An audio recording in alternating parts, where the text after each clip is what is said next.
شروع اللہ کا نام لے کر جو بڑا مہربان نہایت رحم والا ہے۔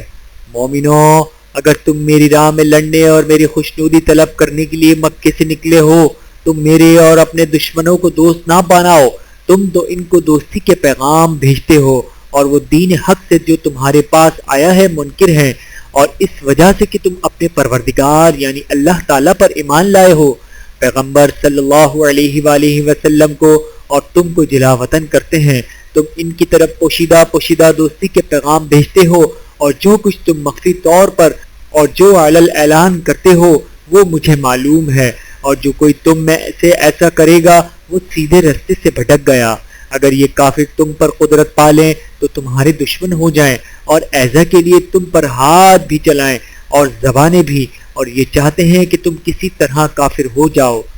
قیامت کے دن نہ تمہارے رشتے ناتے کام آئیں گے اور نہ اولاد، اس روز وہی تم میں فیصلہ کرے گا، اور جو کچھ تم کرتے ہو اللہ اس کو دیکھتا ہے۔ مسلمانوں، تمہیں ابراہیم اور ان کے رفقا کی نیک سیرت کو اپنانا ضروری ہے، جب انہوں نے اپنی قوم کے لوگوں سے کہا کہ ہم تم سے اور ان بتوں سے جن کو تم اللہ کے سوا پوجتے ہو بے تعلق ہیں، ہم تمہارے معبودوں کے کبھی قائل نہیں ہو سکتے، اور جب تک تم ایک اللہ پر ایمان نہ لاؤ ہم میں تم میں ہمیشہ کھلم کھلا عداوت اور دشمنی رہے گی۔ ہاں، ابراہیم نے اپنے باپ سے یہ ضرور کہا تھا کہ میں آپ کے لیے مغفرت مانگوں گا، اور میں اللہ کے سامنے آپ کے بارے میں کسی چیز کا کچھ اختیار نہیں رکھتا۔ اے ہمارے پروردگار، تجھی پر ہمارا بھروسہ ہے اور تیری ہی طرف ہم رجوع کرتے ہیں، اور تیرے ہی حضور میں ہمیں لوٹ کر آنا ہے۔ اے ہمارے پروردگار، ہم کو کافروں کے ذریعے فتنے میں نہ ڈالنا، اور اے ہمارے پروردگار ہمیں معاف فرما، بے شک تو غالب ہے، حکمت والا ہے۔ تمام مسلمانوں کو یعنی جو کوئی اللہ کے سامنے جانے اور روز آخرت کے آنے کی امید رکھتا ہو اسے ان لوگوں کی نیک سیرت اپنانی چاہیے، اور جو روگردانی کرے تو اللہ بھی بے نیاز ہے، لائق و حمد و ثنا ہے۔ عجب نہیں کہ اللہ تم میں اور ان لوگوں میں جن سے تم دشمنی رکھتے ہو دوستی پیدا کر دے، اور اللہ قادر ہے اور اللہ بخشنے والا ہے، مہربان ہے۔ جن لوگوں نے تم سے دین کے بارے میں جنگ نہیں کی اور نہ تم کو تمہارے گھروں سے نکالا، ان کے ساتھ بھلائی اور انصاف کا سلوک کرنے سے اللہ تم کو منع نہیں کرتا، اللہ تو انصاف کرنے والوں کو دوست رکھتا ہے۔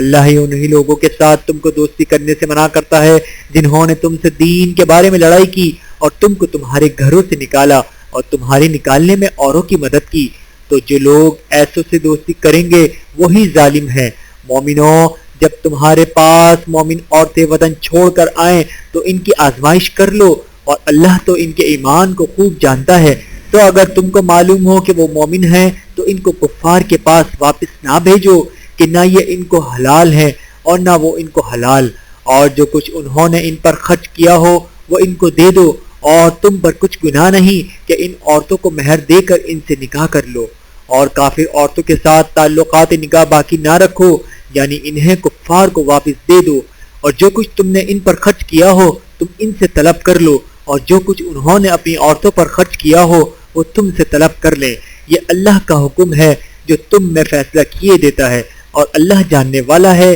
حکمت والا ہے۔ اور اگر تمہاری بیویوں میں سے کوئی تمہارے ہاتھ سے نکل کر کافروں کے پاس چلی جائے اور اس کا مہر وصول نہ ہوا ہو، پھر تم ان سے جنگ کرو اور ان سے تم کو غنیمت ہاتھ لگے تو جن کی بیویاں چلی گئی ہیں ان کو اس مال میں سے اتنا دے دو جتنا انہوں نے خرچ کیا تھا، اور اللہ سے جس پر تم ایمان لائے ہو ڈرتے رہو۔ اے پیغمبر صلی اللہ علیہ وآلہ وسلم، جب تمہارے پاس مومن عورتیں اس بات پر بیعت کرنے کو آئیں کہ نہ تو اللہ کے ساتھ شرک کریں گی، نہ چوری کریں گی، نہ بدکاری کریں گی، نہ اپنی اولاد کو قتل کریں گی، نہ اپنے ہاتھ پاؤں کے درمیان کوئی بہتان باندھ لائیں گی، اور نہ نیک کاموں میں تمہاری نافرمانی کریں گی، تو ان سے بیعت لے لو اور ان کے لیے اللہ سے بخشش مانگو، بے شک اللہ بخشنے والا ہے، مہربان ہے۔ مومنوں، ان لوگوں سے جن پر اللہ غصے ہوا ہے دوستی نہ کرو، کیونکہ جس طرح کافروں کو مردوں کی جی اٹھنے کی امید نہیں، اسی طرح ان لوگوں کو بھی آخرت کے آنے کی امید نہیں۔